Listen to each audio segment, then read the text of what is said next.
Hello friends, आप सभी का स्वागत है मेरे यूट्यूब चैनल पर। आज कुछ ज़्यादा बिजी होने के कारण बिल्कुल भी व्लॉग नहीं बना पाए हैं। जब हम पूरे दिन से फ्री हो गए हैं तब जाके शूट कर रहे हैं वीडियो को। और यहाँ पे हमारा भैया अपने पापा के साथ डूडू पी रहा है। इधर हम अपने घर आए हुए हैं, वहाँ पे खाना पीना चल रहा था, खा पी के चले आए हैं अभी बिल्कुल। दरअसल हमारे यहाँ आज थे, मतलब दीदी के यहाँ दीदी के लड़के का जो होता है धनतिया कुछ वो था, और 2 मुंडन थे उन्हीं के घर पे, उनकी मतलब भाभी के। तो वही मुंडन वगैरह में शामिल होने आए थे हम लोग। तो हम तो अपने घर पे ही रुक गए, दीदी लोग अभी खा पी के निकल जाएंगे, हम तो वहाँ से भी खा पी के चले आए हैं अपने घर। मेरी दीदी और हम दोनों लोग एक ही गांव से हैं, तो फिर ये होता है ना कि एक ही गांव में रहो तो साथ में चले आते हैं, हम लोग साथ में चले जाते हैं। लेकिन अब हमको रुकना था घर में तो हम रुक गए हैं अभी। और वहाँ खाना पीना हो रहा है, हम खा पी के यहाँ चले आए थे क्योंकि घर पे आज कोई था नहीं, इसी वजह से इधर चले आए। और आपको दिखाएंगे वहाँ पे जो मुंडन और धनतेरस की पूजा वगैरह हुई है। मुंडन वगैरह बच्चे रो भी बहुत रहे थे। और फिर मिलते हैं आप लोगों से नेक्स्ट व्लॉग में, क्योंकि आज हम थक भी बहुत गए हैं, तो फिर इस वजह से मेरा मन भी नहीं था वीडियो वगैरह बनाने के लिए। आज हम लोग इतने जल्दी में थे कि जल्दी में आज हमारे बिटिया को चोट लग गई। बिट्टू नहीं, ये देखो नमक खोल के बैठ गई है। नमक कितनी शौकीन है, अभी बिखरा देती हूँ। तो हम लोग ये तैयार हो रहे थे जल्दी, और ये छत से नीचे आई अपने बाबा के रूम में। तो फिर वहाँ से नीचे मतलब जैसे ही आती तो दरवाज़ा बंद कर लेती है, चाहे जहाँ से निकले। तो वो दरवाज़ा बंद कर रही थी अपने बाबा के रूम का, तो फिर उसी के अंदर मतलब उंगली इसकी दब गई है। देखो कैसे चोट लग गई मेरी बिटिया को। बिट्टू ये बाप नाना के चूरन नाना के चूरन मत उठा के खाने, तो नाना मारेंगे आपको, ये समझ लो तुम।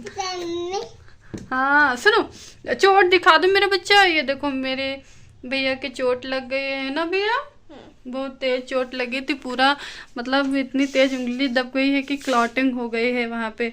बेचारा बहुत रोया। फिर इसकी वजह से थोड़ा देर भी हो गए हम लोग, क्योंकि हम लोगों को सुबह बहुत जल्दी निकलना था मुंडन के लिए। और लेकिन फिर बिटिया को जब चोट लग गई, ये रोती रही, तो उसकी वजह से मतलब बहुत देर हो गई थी हम लोग को। फिर इसी के चलते ना हम व्लॉग बना पाए ना ही कुछ कर पाए। फिर पूरा दिन इन्हीं को लिए रहे, ये पूरा दिन रोती रही, बहुत सैड रही। उसके बाद में फिर बिटिया को दवा वगैरह दिए हैं, दवा लगाए हैं। फिर कहा मम्मा पट्टी बांधो, रो रही थी। तो फिर पापा गए हैं, पट्टी लेके आए, तो भैया को बांध दिए हैं दवा लगा के। तो थोड़ा सा आराम मिला है, लेकिन अभी हमारे डर के कुछ करते नहीं हैं, उंगली टच नहीं करती है और ऐसे ही सब कर रही रहती है। भैया ये सब न छुओ, ठीक है। तो फिर मारे दर्द के मतलब वो कपड़े वगैरह भी नहीं पहन पा रहे थे किसी तरीके से। जो घर के कपड़े पहने थे उसी के ऊपर से न्यू पहना दिए, लेकिन अटपटा तो लग रहा था, लेकिन हमने पहना दिया क्योंकि बहुत जल्दी भी करना था और ये भी रो भी बहुत रही थी। तो बस किसी तरीके से पहना के निकल लिए वहाँ से। फिर यहाँ आए तो हम लोगों का वेट ही हो रहा था। उसके बाद में फिर जैसे आए तो फिर हम लोगों के मुंडन वहाँ होते हैं थोड़ा सा बाहर गांव के, भुइयाँ भवानी कुछ बोलते हैं, मतलब वो जो देवता वगैरह होते हैं, तो वहीं पे फिर मुंडन वगैरह हुए। फिर हम लोग वहाँ से घर चले। आप लोगों से ये रिक्वेस्ट है कि प्लीज़ मेरे वीडियोस को लाइक शेयर कमेंट ज़रूर से ज़रूर किया करें, और मेरे चैनल को सब्सक्राइब करिए। ज़्यादा से ज़्यादा जो भी कमी हो तो उसे ज़रूर बताएं। और फिर मिलते हैं आप लोगों से नेक्स्ट व्लॉग में, तब तक के लिए टाटा और बाय बाय। और मेरे वीडियोस ऐसे ही देखते रहना। Thank you. आपको चुट्टू कैसे लग गई बता दो यहाँ।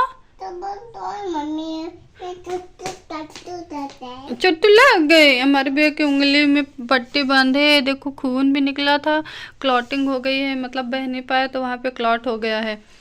और बेचारा बहुत परेशान था, बहुत रोया हमारा भैया। दिखा दो जरा, दिखाओ चुट्टू।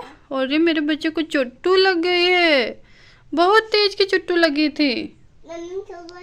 तो हम लोग हंसते मुस्कुराते हुए सेल्फी लेते हुए चल दिए अपनी मंजिल की ओर, क्योंकि घर से ज़्यादा दूरी नहीं थी। तो यही हुआ कि चलो पैदल ही चलते हैं, नहीं गाड़ी वहाँ कहाँ खड़ी करी जाएगी। और यहाँ तो आए तो भैया इतनी ज़्यादा भीड़ थी कि कहीं पैर रखने की जगह नहीं थी, सब लोग इकट्ठा हो रहे थे। और आप लोगों से बताएं, आज हमारे गांव में जो है टोटल 30 धनतिया थी और काफ़ी सारे मुंडन भी थे। और हम यहाँ अपने भतीजे के साथ सेल्फी टाइम स्पेंड कर रहे हैं। फिर छोटे बच्चे का मुंडन होने लगा है और दीदी लोग सब लोग खड़ी हैं। ये तो खैर सो गई थी, नहीं रोई थी, लेकिन बाद में छोटी वाली बच्ची का जब मुंडन हो तो बहुत ज़्यादा रोई थी। फिर यहाँ पे एक एक करके मुंडन और धनतिया होती गई। सब लोग बहुत नाचे कूदे, सब एंजॉय किए और उसके बाद में अपने अपने घर चले आए। हम लोग भी जैसे मुंडन ख़त्म हो गया तुरंत उसके बाद घर चले आए, क्योंकि बिटिया को चोट लग गई थी तो वो ज़्यादा परेशान थी। इस वजह से हम ज़्यादा देर वहाँ रुके नहीं, फिर उसके बाद चल दिए। हमने कहा कि बिटिया ने कुछ खाया पिया भी नहीं, तो इसी वजह से और वहाँ से और हम निकल आए। फिर मिलते हैं आप लोगों से नेक्स्ट व्लॉग में, तब तक के लिए टाटा और बाय बाय, थैंक यू।